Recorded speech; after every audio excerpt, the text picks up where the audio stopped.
కురిసిన భారీ వర్షం రైతులను తీవ్రంగా నష్టపరిచింది. వ్యవసాయ మార్కెట్ యార్డుకు అమ్మకానికి తీసుకొచ్చిన వేరుశెనగ రాసులు వర్షానికి తడిసి కొన్ని బస్తాలు నీటిలో కొట్టుకుపోయాయి. ప్రతి వర్షాకాలంలో ఇదే పరిస్థితి ఎదురవుతున్నా మార్కెట్ యార్డ్ అధికారులు చర్యలు తీసుకోవడం లేదని రైతులు ఆవేదన వ్యక్తం చేస్తున్నారు. కష్టపడి పండించిన పంట నష్టపోవడంతో ప్రభుత్వం వెంటనే స్పందించి తడిసిన వేరుశెనగను కొనుగోలు చేసి ఆదుకోవాలని వారు డిమాండ్ చేస్తున్నారు.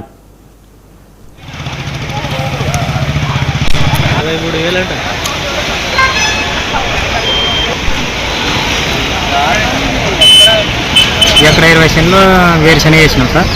ఇంకా మొత్తానికి వచ్చేసి మాకు ఇక్కడ వర్షం వచ్చి ఇంకా ఎవరు పట్టించుకోవడం లేదు.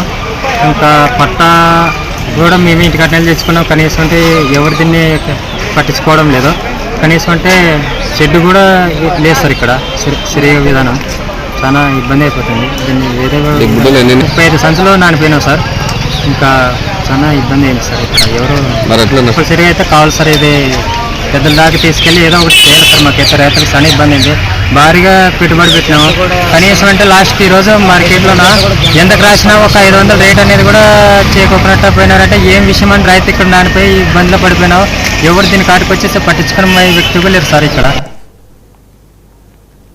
నంద్యాల జిల్లా ఆళ్లగడ్డలోని దొర్ని